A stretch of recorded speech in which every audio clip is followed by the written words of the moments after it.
A próxima apresentação é do professor Álvaro Domingues, que eu gostaria de chamar agora ao palco, por favor. É um palco. É o nosso modesto palco. Está bem. Obrigado. Desculpa que eu não estava preparado para este modelo, que é um bocadinho americano demais para o meu gosto. Ou então é muito televisivo. Então, eu sou mais académico, embora... Enfim, QB. Trazia-vos um discurso que é feito em boa parte de imagens com a capacidade de narração que elas possam ter. Aquilo que tinha pensado em parte já modifiquei por causa do que aqui ouvi, de maneira que a coisa espero que não descarrile.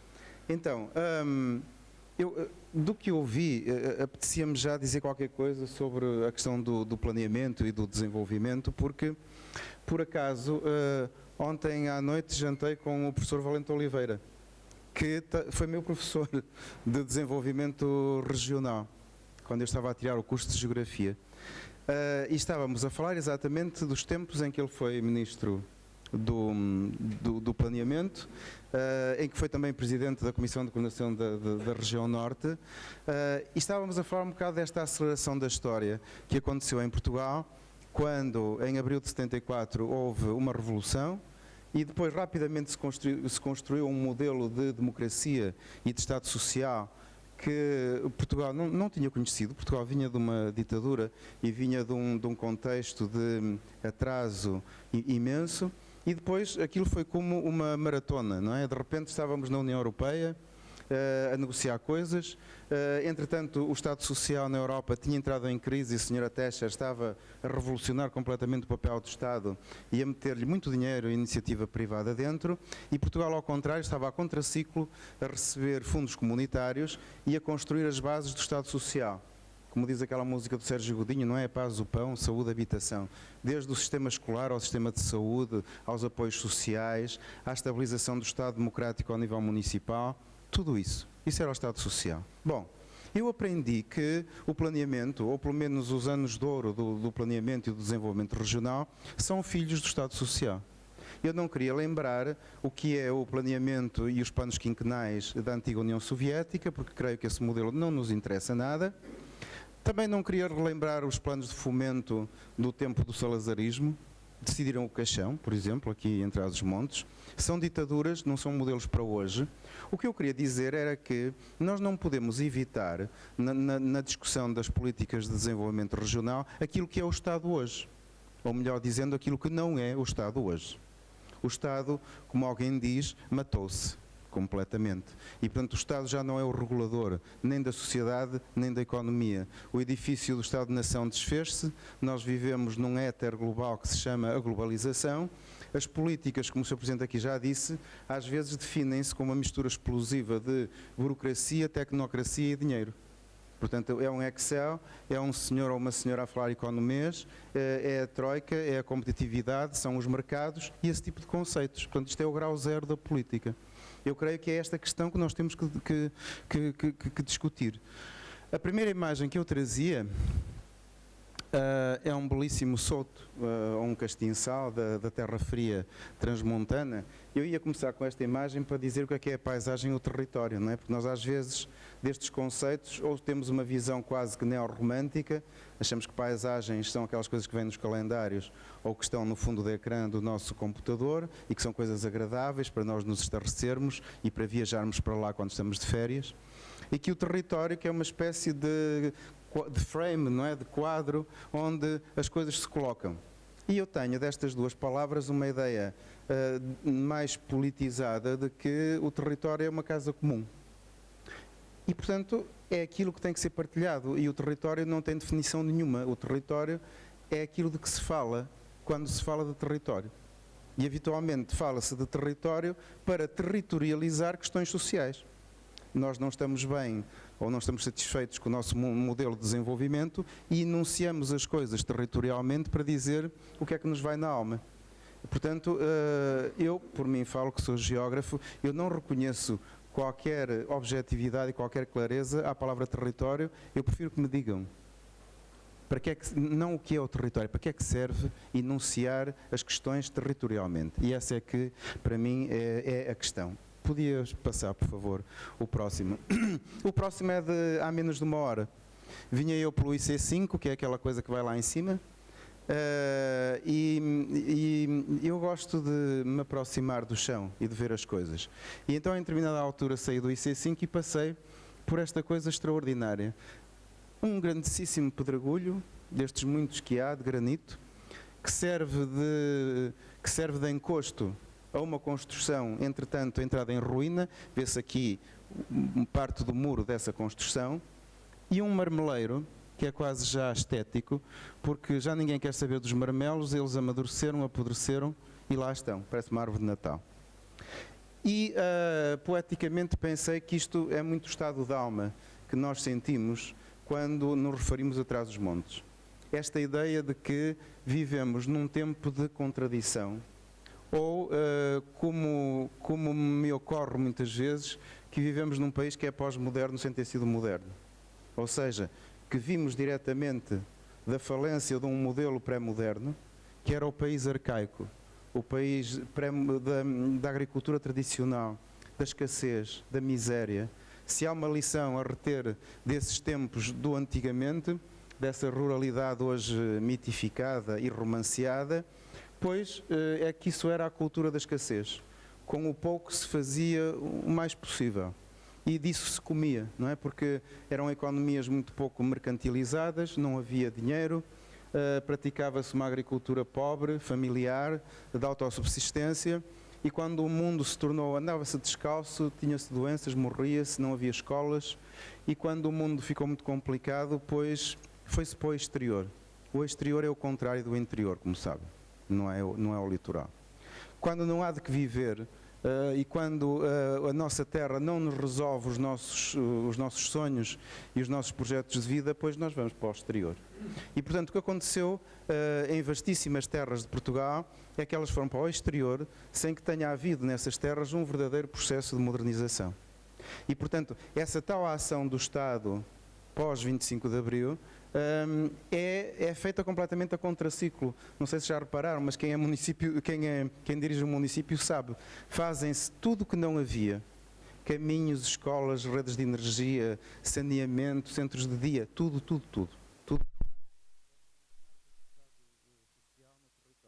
E ao mesmo tempo, as populações para quem isso era feito, sucessivamente vão saindo. E cada vez vão voltando menos, porque entretanto o processo já não tem retorno. Quer dizer, Portugal emigra maciçamente desde o século XVIII para o Brasil, mas tinha um potencial demográfico tão forte que, apesar dessas sangrias permanentes, havia sempre alguém que voltava, havia sempre muitos que ficavam, e portanto não havia grandes decréscimos demográficos. Era muita miséria, como se sabe. Entretanto, com a imigração do pós-Segunda Guerra Mundial, essas quantidades de gente que imigrava foram sendo sucessivamente mais alargadas e o modelo demográfico entrou em situação de não retorno.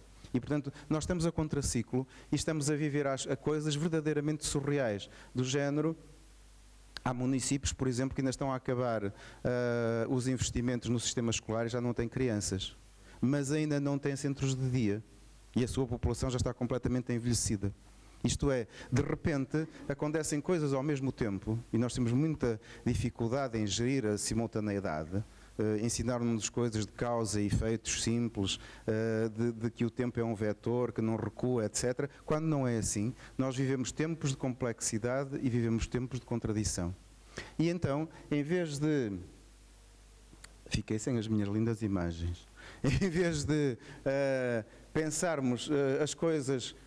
chamando-as pelo nome, usamos palavras que se tornaram uma espécie de palavras contentores, de caixas pretas, como sustentabilidade, interior, paisagem, rural, urbano. Nunca mais acabaria isto. Isto são palavras que funcionam como aqueles cortinados ali de baixo. Usam-se estas palavras e elas tapam completamente a realidade. E elas servem muito bem aquele discurso tecnocrático de que é preciso fazer planeamento estratégico, sustentável, aquelas palavras todas que eu vos digo pessoalmente, já não suporto isso. E portanto é preciso de todo acabar com o raio do interior e dizer de que é que estamos a falar. Quais são exatamente os nossos problemas, as nossas hierarquias? Qual é o papel do Estado? Porque, finalmente, essa é uma questão que nos preocupa muito.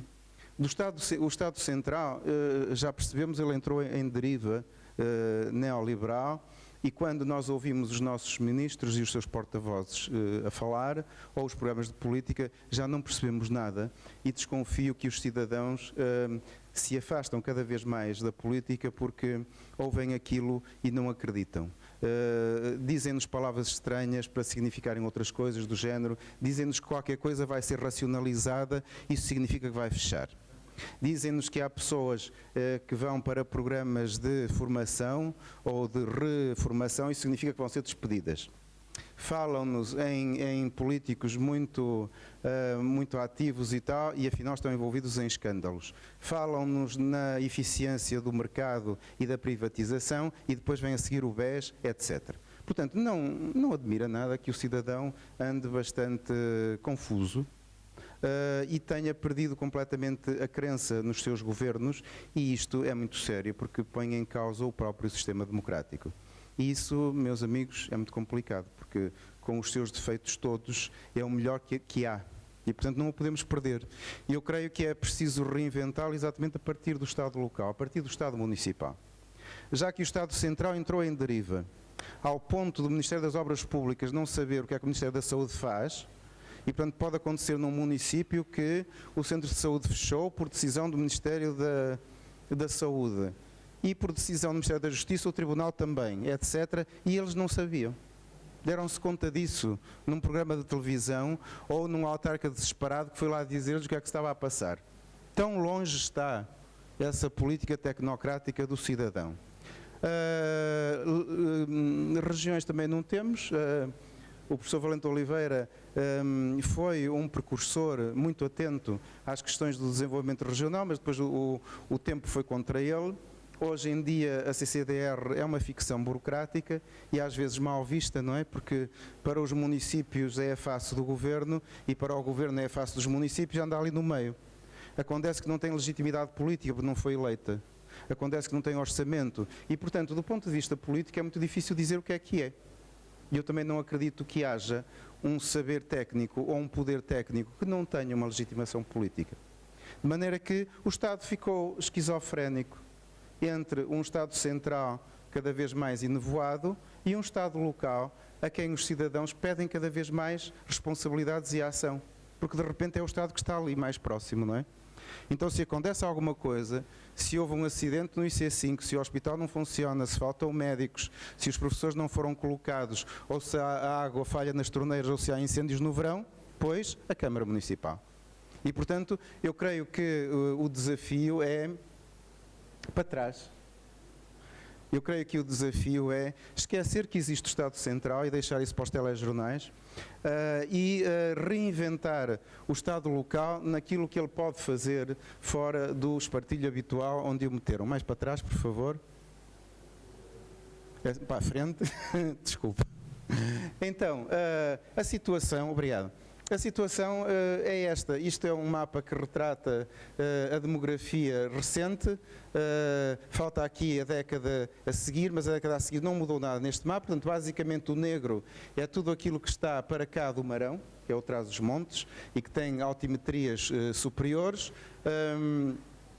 O noroeste urbanizado é toda aquela mancha onde abundam cores vermelhas que significam crescimentos demográficos e azuis que significam decréscimos, e quando nós vemos aqui atrás dos montes, o que vemos para já é uma grande quantidade de azuis, ou seja, de situações de decréscimo demográfico, uma rarefação do povoamento cada vez maior e, a nível das grandes identidades geográficas, a diferença entre a terra quente, que são estas cotas inferiores aos 300 metros, que percorrem aqui o Vale do Douro e os seus afluentes e que se estendem até aqui às terras de Mirandela e de Vila Flor, do Vale da Vilariça. Podemos andar para a frente? Para a frente? Para a frente? Este mapa dá-vos uma ideia do que é a rarefação. Tudo que está azul significa decréscimo demográfico, portanto parece a Via Láctea. E tudo aquilo que está a amarelo e a vermelho significa uma situação demográfica mais estável. Portanto, o que está acontecendo em Trás-os-Montes, Vila Real, Régua, Lamego aqui, o que está acontecendo em Trás-os-Montes é muito claro. O processo de esvaziamento demográfico faz-se acompanhar do reforço das pequenas cidades e vilas da região. Portanto, mais uma razão para que as políticas se centrem ao nível das sedes municipais e daí, através de serviços ambulatórios, de redes, dos municípios falarem mais uns com os outros, aguentarem a região das aldeias, porque é uma constelação impressionante, não é? E a gente anda nessas aldeias e não percebe muito bem o que é que se está a passar, porque a maior parte das casas estão fechadas. Há ruínas de casas que devem ter mais de 200 anos e já há ruínas de casas da primeira imigração. Se nós perguntarmos quem mora aqui, ninguém nos sabe responder direito, porque ora nos respondem no passado, já morava, ora então, isso são umas pessoas que trabalham em Vila Real e vêm aos fins de semana. Ou esses estão na Suíça e costumam vir no verão. Isso era uma família que agora encontraram um contrato de emprego na Alemanha e não sabem se vão lá ficar. Portanto, a imagem que nos dão é de uma flutuação e nós não tínhamos experiência de gerir a flutuação e temos que, sobretudo, atender aos que lá estão. E os que lá estão são uma população muito envelhecida, tendo dinheiro podem-se resolver muitas coisas, não tendo dinheiro, a fragilidade do Estado Social é um desastre. Porque depois as pessoas precisam de um médico e têm que pagar um táxi que custa imenso dinheiro. As misericórdias e outras IPSS desdobram-se em tudo que podem fazer de apoio domiciliário, desde cuidados de saúde até refeições, mas a gente percebe que o sistema é que está muito frágil. E, portanto, para mim é muito simples, a questão não é o esvaziamento em si. Se houvesse pouca gente, mas se as pessoas vivessem muito bem, pois não haveria problema nenhum. O problema é a conjuntura do esvaziamento. O problema é gerir esta conjuntura que nós estamos a passar, onde muitas vezes as dificuldades e as situações de pobreza se conjugam com as disfuncionalidades resultantes do envelhecimento. Pessoas que vivem sós, a solidão, a falta de saúde, e é preciso reivindicar do Estado isso, deixar o Estado Excel e passar a atender a estas coisas muito concretas. Porque depois desta situação geracional, ainda seremos muito menos, mas provavelmente os problemas não serão nada graves comparados com os problemas de hoje. Portanto, eu não quero fazer do esvaziamento um drama. Ele não é drama nenhum. Até se pode pôr uma tabuleta dizendo que o último a sair que desliga a luz, que é para não incendiar e para não acontecerem coisas. Mas nós temos é que nos focar no presente e na gestão com um mínimo de dignidade do que está a acontecer da parte frágil da sociedade. Porque o resto, aqueles projetos que nos fornecem autoestima, alguém que tem uma empresa de cogumelos ou de queijos, ou os investimentos que o Sr. Presidente fala, pois com certeza serão muito bem-vindos e esse é o lado agradável, porque traz emprego, traz riqueza, traz projetos de vida. Para isso, as políticas públicas, provavelmente nesta altura, não têm que estar tão atentas como para o resto da sociedade. Mas, numa ideologia neoliberal que privilegia a iniciativa privada, etc., só nos falam dessas coisas. E essas coisas, obviamente, são muito agradáveis, mas começam a ser pouco agradáveis quando são um bocado a árvore que esconde a floresta e que não diz o resto, a história escondida, não é? Vamos para a frente. Isto agora não vale a pena porque seria muito longo. Eu ia contar uma história do êxodo rural e de como esta espécie de conceitos também nos esconde a realidade. Nós muitas vezes damos como explicação aquilo que precisa ser explicado e, portanto, caímos muito facilmente naquela conversa. Então é o interior. Porquê? Porque se esvaziou. Porquê? Por causa do êxodo rural. E assim sucessivamente, como quem está a rezar o terço. E chegamos ao fim de uma extensíssima conversa e não percebemos nada do que se passou. Podemos ir para a frente? Depois, às vezes as situações são-nos pintadas de maneira estranha. Este é o mapa do esvaziamento. Só há cores escuras nas situações em que há um mínimo de densidade de habitantes por quilómetro quadrado. Mas, por exemplo, no tempo da Antiga Senhora, contava-se este país como se ele fosse um paraíso very typical, não é? E os camponeses são pobrezinhos, pois, coitadinhos, mas são alegres e cantam E mesmo quando trabalham, e trabalham esforçadamente, e continuam a cantar, e são tementes a Deus, e vestem-se de maneira muito engraçada e tal. Cuidado com a toxicidade deste tipo de representações regionais. E eu digo cuidado porque eu pensei que já tinham morrido. E que isso fazia parte das manobras de propaganda do CNI e de certos discursos das antigas políticas do turismo, mas agora, estranhamente, vejo-os a aparecer outra vez na internet, vestidas de roupagens novas, a convencer-nos que há ceifeiras no Alentejo e Campinos e essas coisas todas, e, portanto, a tecerem um imaginário e um encantamento onde ele não existe. E, portanto, eu acho que as coisas que se devem ver na sua realidade. Podemos avançar para a frente. Outra questão que me parece complicada aqui em Trás-os-Montes é estar-se a perder a identidade transmontana. Fala-se pouco nisso, não é? Entretanto, aquela mancha vermelha, que é o vinho, porque é património da humanidade, porque é uma região que, do ponto de vista da sua paisagem, é de facto única, porque tem uma presença mediática muito forte, porque é objeto de campanhas de turismo, de imagem, porque é a terra de um dos vinhos mais conhecidos no mundo, etc.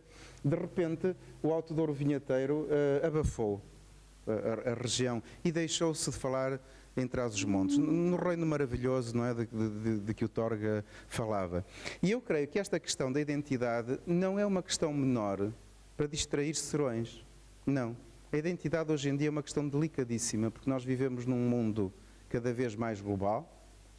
Não vamos ficar todos iguais, nem queremos. E quanto mais global é o mundo, ou seja, a economia, a cultura, a política, etc., mais importante é a diferenciação que nós podemos sentir nos nossos locais de pertença. Portanto, eu creio que tem que haver urgentemente uma espécie de um reencantamento do que é Trás-os-Montes, dos seus mistérios, das suas memórias, das suas contradições. Não é para fazer um discurso charuposo. É para dizer, no meio da globalização, as preciosidades que aqui moram. Porque essa coisa que eu dizia há bocado sobre sermos um país que é pós-moderno sem ter sido moderno, faz com que haja aqui coisas que na Europa já desapareceram quase desde o século XVIII. Paisagens, construções, saberes, modos de cozinhar, narrativas, tudo isso.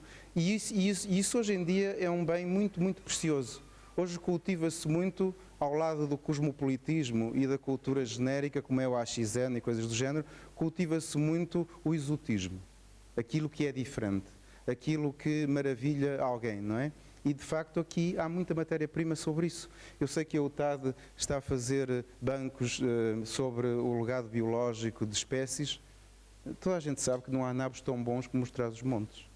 Toda a gente sabe as qualidades do porco bízaro, ou da amêndoa, ou da castanha, mas sabemos que essas coisas estão em risco de se perderem. Porque quando são protegidas e a legislação dos produtos DOC as protege, tudo bem. Se não forem protegidas, eu lembro-me de alguém dizer que na horta da avó havia 10 qualidades de tomate. Nós agora nem sabemos os nomes, sabemos do coração de boi, o tomate de cereja que veio não sei de onde e pouco mais. E essas coisas, e quem diz isto, diz cultura imaterial, estas coisas é preciso deitar-lhe a mão. Não à moda como se fazia antigamente, que era só tratar das antiguidades, não, é tratar deste legado todo. Podemos avançar agora em modo zapping, portanto, não cair na nostalgia. A nostalgia era isto, era aquilo, eram terras maravilhosas e agora está tudo estragado, está tudo feio, constrói-se muito mal, veio isto. Não, isso não faz sentido absolutamente nenhum. Dizer que o passado era um paraíso perdido em Portugal é uma asneira, é ignorar e fazer uma espécie de lavagem de tempos miseráveis que nós não queremos que voltem. Portanto, temos que evitar o discurso nostálgico do passado e fazer um discurso mais sobre o presente. A ver se ultrapassamos estas questões que resultaram do esvaziamento por causa da imigração, do envelhecimento, do abandono. Podemos avançar e encararmos estas coisas que às vezes nos parecem incompreensíveis, mas não são. O que está em primeiro plano é um genérico, portanto podia ser em Trás-os-Montes como na Califórnia, como na Austrália, como na China. O que está atrás é a real filatura de chassim. Quando uma vez Portugal foi moderno, no século XVIII, Portugal foi moderno como as lâmpadas de Natal, não é? Ora acende, ora apaga. Então o regime pombalino tinha esta ideia de fazer modernização à força, trazer as maquinofaturas para Trás-os-Montes com know-how italiano. Pronto, foi-se. Veio uma doença nas árvores, veio sobretudo a concorrência das sedas italianas e desse período de modernização ficou apenas um vestígio. O que é que se lhe poderá fazer? Pois não sei. Ninguém tratou disso. Nós temos algumas empresas muito bem posicionadas no mercado em termos da tecnologia têxtil e dos novos materiais. Não sei, talvez reinventar a seda. Vamos para a frente? Depois, estas coisas que nós vemos e que normalmente não apreciamos, mas é uma casa estilo maison e não sei o quê. Não, não. Isto somos nós. E isto é um dispositivo simbólico. Eu fiquei impressionado perante esta fotografia porque a mim ensinaram-me que duas marcas do processo civilizacional eram a roda e o arado. E eu, quando estava a tirar esta fotografia para um trabalho que, entretanto, publiquei, que se chama Vida no Campo, o senhor veio do lado de dentro e, depois de me perguntar se eu era jornalista, se era das finanças, etc., disse-me, pois, eu estive 30 anos na Alemanha e atrás desse arado já não ando mais. Portanto, isto era ao mesmo tempo uma espécie de um tótem, uma espécie de um exorcismo, de alguém que diz muito claramente que esses tempos não voltam, mas esses tempos estão ali, marcaram-nos. É este tipo de leitura que eu acho que é preciso fazer, não é? Não é ir outra vez estudar as arquiteturas vernaculares do tempo do Catrapum. Isso há de haver imensos estudos. Eu creio que é preciso estudar o presente, ou o passado, o presente. Podemos ir para a frente? Os pombais, eu acabo já, mais outras formas de não percebermos a atualidade, não é? Os tratores, os fundos comunitários, a pseudo-modernização da agricultura que se paga pagando projetos a empresas, etc. O trabalho do Nuno Azevedo, que eu gostava de ver aqui, é um geógrafo que recentemente fez o seu doutoramento no Porto e a Fundação Carlos de Gulbenkian publicou o seu trabalho. E este Tempos de Mudança nos Territórios de Baixa Densidade é uma análise bastante séria sobre dinâmicas recentes de investimento aqui em Trás-os-Montes e que merece divulgação. E termino, ora a ver, pronto, termino com estas duas ovelhas que também não sabem muito bem para onde é que vão, não é? Uma não sabe se espera pelo táxi, a outra não sabe se vai beber. O fontanário tem 2 vasos com flores de plástico. Não se riam das flores de plástico, significa que alguém tem amor por aquele fontanário. Porque se não tivesse, não estavam lá. E, portanto, a mensagem que eu deixo é esta atenção às pequenas coisas. É esta atenção ao que temos e não a mitologias do passado ou tecnocracias e futurismos de sabe-se lá quando e trabalhar com essa mesma massa. Muito obrigado. Muito obrigado. Nós, se calhar, sem força. E, portanto, a questão que se levanta é olhar para o que temos e não para futurologias e para mitos. E o que é que temos? Como é que nós pegamos no que temos e mostramos que temos? Eu acho que, eu quando comecei a trabalhar nestas questões do desenvolvimento regional, normalmente o que é que acontecia?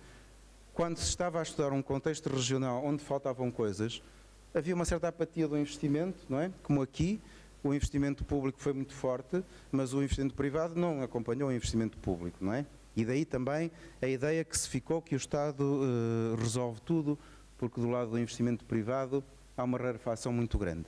E então, como não havia muito pouco para além do Estado, do que se falava era da cultura e do turismo. E, portanto, faziam-se aqueles imensos relatórios que davam muito trabalho para historiadores, para geógrafos, para antropólogos e, invariavelmente, estudava-se uma espécie do passado mais que perfeito, dessa mitologia passada, e dizia-se que aquilo que era um recurso valiosíssimo e infinito para coisas, invariavelmente relacionadas com o turismo, que era o que vinha a seguir. Quando não havia nada, era turismo. Portanto, era turismo e cultura, era disso que se falava. Como converter isso em projetos de desenvolvimento? Muito difícil. De maneira que, o que eu diria, eu não tenho nenhum coelho dentro da cartola, não há uma receita, de facto. Tampouco há uma crença em replicar projetos. Eu outro dia estive naquela empresa que produz o queijo de Rincha e eu não sei se isso é replicável. Não é? Porque muitos destes projetos que trabalham a excepcionalidade dos produtos têm quase uma situação de monopólio. E acontece que, para se aguentarem no mercado, às vezes isso faz-se de uma forma muito difícil. Porquê? Porque é um negócio de pequenas quantidades que não gera receita suficiente para pagar publicidade, muita publicidade, para manter a visibilidade daquele produto. Porque se ele é único, é certo que é único, mas em França há 200 e tal queijos únicos. E, portanto, naquele mercado específico, esse produto excepcional concorre com os mercados específicos daqueles produtos excepcionais. Sejam o azeite, sejam os enchidos, sejam os queijos. Portanto, eu acho que é preciso pegar com realismo nesse assunto. Não ir atrás de coisas do género, agora fazem-se uns projetos muito bons para fazer mirtilos. E isso dá, olha, pelo menos dá para tu teres uns dinheiros, uns fundos perdidos e tal, e depois logo se vê. Ou então tens umas cabras, metes-lhe uma argolinha na orelha e isso é um suporte andante de subsídios. Mas não se sabe muito bem se isso vai dar ou se não vai dar. Eu acho que tem que se saber mais sobre as experiências e os falhanços. Eu acho que se deve dar valor aos falhanços, não é para sermos masoquistas, é para aprender um bocado com isso, não é? Com esses falhanços. Eu não sei se são erros, falharam. Sei lá, eu gostava que houvesse um grande seminário todos os anos, ou de 2 em 2 anos, sobre Trás-os-Montes, por exemplo. Nós aqui, o que é que fazemos? Eu gostava de saber o que é Trás-os-Montes fora de Trás-os-Montes. Eu sou de Melgaço. E em Melgaço há poucos melgacenses, não é? A maior parte deles estão em Paris, em Nova Iorque, no Porto, em Lisboa, na Suíça. E outro dia discutimos, assim, não valeria a pena discutir Melgaço cosmopolita? Saber onde é que andam os transmontanos e qual é a sua geografia, quais são as suas expectativas, de que forma é que o seu posicionamento no mundo pode dar visibilidade, força aqui aos nossos projetos. Porque aqui atrás, andando numa aldeia ali perto aqui da concorrência de Mirandela, no mesmo dia encontrei 3 pessoas a fazer queijos. Felizmente a Azai nunca esteve lá. Não tem mais do que 20, 30 cabras. Quem são os seus clientes? Tudo gente das fileiras migratórias. Portanto, aqueles queijos iam direitinhos. Num caso iam para a Suíça, no outro caso iam para a França e no outro caso iam para Lisboa. E eu pensei que isto podia ser uma boa... É um bom ponto de partida, mas tocou aí num ponto que eu não quero deixar que fuja dele, porque acho que é muito relevante e pedia-lhe uma resposta o mais sucinta possível antes de irmos para o coffee break. Os fundos comunitários, estes fundos perdidos de que falava, eles no fundo ajudaram a criar muitos projetos e ajudaram a criar emprego e tudo mais e ajudaram a trazer alguma coisa a estas regiões. Mas não há aqui uma parcela muito importante de dinheiro mal gasto que não foi aproveitado para o desenvolvimento das regiões ou para o desenvolvimento das pessoas que cá estão, mas foi simplesmente gasto, e sim, como é que nós evitamos isso no próximo quadro comunitário? E vou-lhe pedir, pronto, sendo mais uma vez uma pergunta aberta e complexa, que seja o mais breve possível. Se compararmos com o dinheiro que foi gasto nos estádios ou na Expo, não é nada. Portanto, é escusado fazer muito barulho com essa questão, porque são uns troquitos. É como o nosso Ministro das Finanças, quando se enerva muito com as finanças municipais, como se isso fosse 80% do orçamento do Estado. E depois são 6, não é? 4. E então, nós estamos fartos disto. Pois, se for um mau gasto, sim, pois está bem, nós que somos bonzinhos, aprendemos com isso e vamos gastá-los muito bem. Não estou nada preocupado com isso.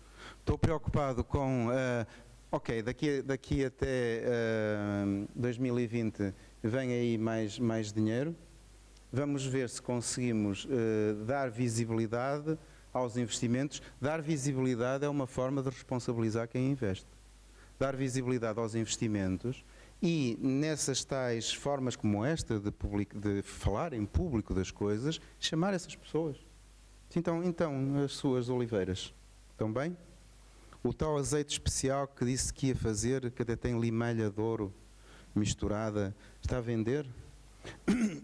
Publicitar, não é? Tornar público é uma coisa que faz muito bem à democracia. Quando as coisas se passam no Excel dos tecnocratas e nas alcatifas silenciosas dos gabinetes da política e da influência, isso é que é mau. Portanto, estamos a falar de recursos públicos e de dinheiros públicos, vamos fazer públicos os resultados que daí vierem.